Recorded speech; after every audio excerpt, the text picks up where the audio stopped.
రామాపురం అనే గ్రామంలో ఒక పాల వ్యాపారి ఉండేవాడు. అతడు మహా పిసినారి. ఒకసారి కొత్త పనివాణ్ణి పెట్టుకున్నాడు అతను. పనిలో పెట్టుకునే ముందు వ్యాపారి అతనితో ఇలా అన్నాడు: నీకు నెలకు 4,000 ఇస్తాను, కానీ అవి నీకు దక్కాలంటే నేను అడిగే 4 ప్రశ్నలకు నీవు సరి అయిన సమాధానం చెప్పాల్సి ఉంటుంది అన్నాడు ఆ వ్యాపారి. వ్యాపారి దురుద్దేశం అర్థం కాకపోవడంతో సరేనని సమాధానం చెప్పాడు ఆ పనివాడు. పనివాడు నెల పొడుగునా పశువుల కొట్టంలో చేతులరిగేలా చాకరీ చేశాడు. నెల పూర్తి కాగానే వ్యాపారి అతన్ని పిలిచి, ఈరోజు నీకు జీతం ఇవ్వాలి కదా, నేను అడిగే ప్రశ్నలకు నువ్వు సమాధానం చెప్పి డబ్బు తీసుకొని వెళ్ళు అన్నాడు. ఇద్దరు చలిమంట దగ్గర కూర్చున్నారు. అక్కడికి కొంచెం దూరంలో ఓ పిల్లి ముడుచుకొని పడుకొని ఉంది. ఆ వ్యాపారి ఆ పనివాడికి పిల్లిని చూపించి అదేమిటి అని అడిగాడు. పిల్లి కదయ్యా అన్నాడు అతను. కాదు, అది గేదె అంటూ నోటుకొచ్చింది చెప్పాడు వ్యాపారి. ఆ తరువాత నిప్పును చూపించి అదేమిటి అని అడిగాడు. నిప్పు కదండి అయ్యా అని అన్నాడు పనివాడు. కాదు, అది ఉప్పు అని చెప్పాడు వ్యాపారి. ఆ పైన ఒక నీటి కుండని చూపించి అదేమిటి అని అడిగాడు. మట్టి కొండేగా అన్నాడు పనివాడు.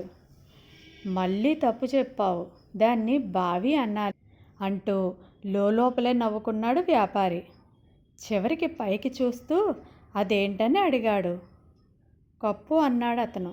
కాదు, చెరువు అన్నారు అంటూ లేచాడు వ్యాపారి. అయ్యా, నా జీతం అని పనివాడు అడగ్గా ముందే చెప్పాను కదా, 4 ప్రశ్నలకు సరియైన సమాధానం చెబితేనే జీతం ఇస్తానని. నీకిష్టమైతే ఇదే పద్ధతి, ఇంకో నెల కూడా పనిచేసి నేను అడిగిన ప్రశ్నలకు సమాధానం చెప్పి డబ్బులు తీసుకో అన్నాడు వ్యాపారి. పనివాడికి వ్యాపారి దురుద్దేశం అర్థమైంది. ఈ వ్యాపారికి ఎలాగైనా బుద్ధి చెప్పాలని మనసులో అనుకున్నాడు పనివాడు. మీ ప్రశ్నలకు సరియైన సమాధానం చెప్పాకే వెళ్తానులేండి అన్నాడు పనివాడు. కొంతసేపటికి పొలానికి వెళ్ళిపోయాడు ఆ వ్యాపారి. వెంటనే పనివాడు పిల్లి తోకకు నూనె గుడ్డ అంటించి దాన్ని కొట్టం పైకప్పు మీదకి ఎక్కించాడు.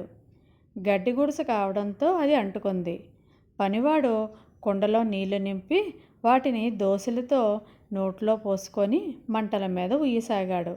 మంటలు చూసి పరిగెత్తుకుంటూ అక్కడికి వచ్చిన వ్యాపారి భార్య, నీళ్లు పుక్కలించి ఊస్తే నిప్పు ఆరుతుందా, పొలానికి వెళ్ళి అయ్యగారిని తీసుకురా అంది.